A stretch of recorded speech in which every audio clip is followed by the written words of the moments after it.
નમસ્કાર, આપ જોઈ રહ્યા છો નેશન પ્લસ ન્યૂઝ. હું છું આપની સાથે હેતલ ભગત.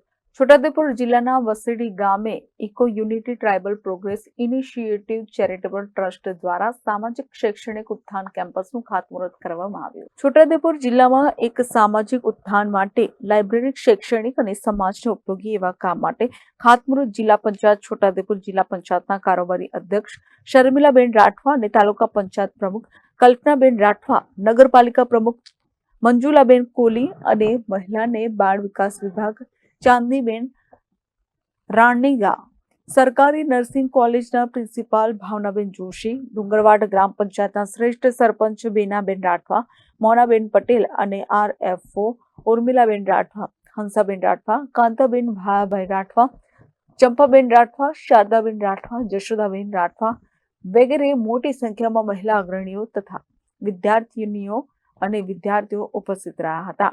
આ પ્રસંગે જિલ્લા શિક્ષણ સંઘના પ્રમુખ માધુભાઈ રાઠવા, છોટાઉદેપુર તાલુકા કારોબારી અધ્યક્ષ રાજેશભાઈ રાઠવા અને જિલ્લા તાલુકા શિક્ષક સંઘના જગદીશભાઈ રાઠવા, ગામના માજી સરપંચો, વસેડી ગામના પટેલ અને પૂજારા દ્વારા સામાજિક શૈક્ષણિક ઉત્થાન કેમ્પસનું ખાતમુહૂર્ત કરાવ્યું હતું. આ પ્રસંગે eco unity university charitable trust છોટાઉદેપુરની શર્મિલાબેન રાઠવા, કારોબારી અધ્યક્ષે જિલ્લા પંચાયતના સ્વ ભંડોળમાંથી ₹5 લાખ અને રાજેશભાઈ લાગામી તરફથી 1 લાખ અને શિક્ષણ સંઘના પ્રમુખ માધુભાઈ તરફથી 51,000 દાન સમાજના શૈક્ષણિક વિકાસ માટે આપવામાં આવ્યું હતું.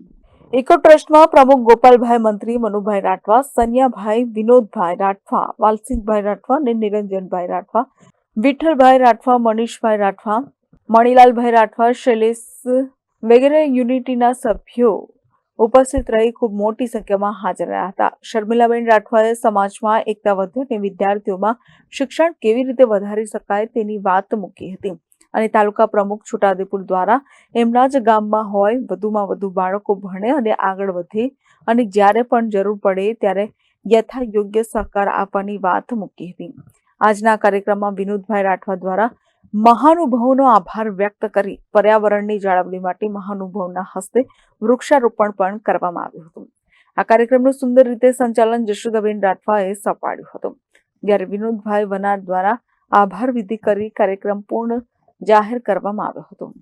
આજ રોજ 8મી માર્ચ વિશ્વ મહિલા દિવસના દિવસે વસેડી ગામે eco unity tribal progress initiative charitable trust દ્વારા સામાજિક ઉત્થાન માટે અને લાઇબ્રેરીનું ઉદ્ઘાટન કરવામાં આવ્યું. તેમાં શર્મિલાબેન રાઠવા, કારોબારી અધ્યક્ષ જિલ્લા પંચાયત છોટાઉદેપુર અને છોટાઉદેપુર તાલુકા પ્રમુખ કલ્પનાબેન અને નગરપાલિકા પ્રમુખ મંજુલાબેન ઉપસ્થિત રહ્યા અને ગામના અને આ જિલ્લાના વડીલો, વિદ્યાર્થીઓ ખૂબ મોટી સંખ્યામાં હાજર રહ્યા અને કારોબારી અધ્યક્ષ અને અન્ય લોકો આર્થિક સપોર્ટ કરવાની વાત મૂકી છે અને આ કેમ્પસને શિક્ષણનું હબ બનાવીએ એવું અમારો વિચાર છે.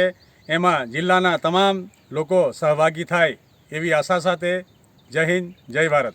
આજરોજ 8મી માર્ચ વિશ્વ મહિલા દિવસની ઉજવણી પ્રસંગે આજે વસેડી ખાતે એક નાનકડું આયોજન કરવા માટે eco unity tribal charitable trust Chhota Udepur દ્વારા એક પ્રયત્ન હાથ ધરવામાં આવેલા છે. જેમાં આજના પ્રસંગે કારોબારી અધ્યક્ષ શ્રી શર્મિલાબેન રાઠવા, નગરપાલિકા પ્રમુખ મંજુલાબેન રાઠવા અને તાલુકા પંચાયત પ્રમુખ શ્રી કલ્પનાબેન રાઠવા ઉપસ્થિત રહ્યા છે.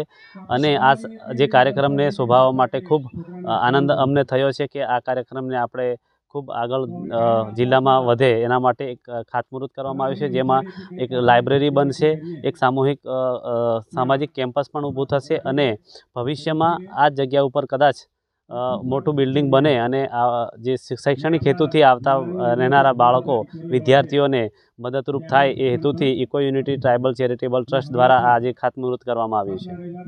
Rehan Patel, nation plus news, Chhota Udepur. સમાચારોના સતત અપડેટ મેળવવા માટે અમારી નેશન પ્લસ ન્યૂઝની યુટ્યુબ ચેનલને સબસ્ક્રાઇબ કરો, બેલ આઇકન દબાવો અને જોડાયેલા રહો ફેસબુક, ઇન્સ્ટાગ્રામ અને ટ્વિટર પર.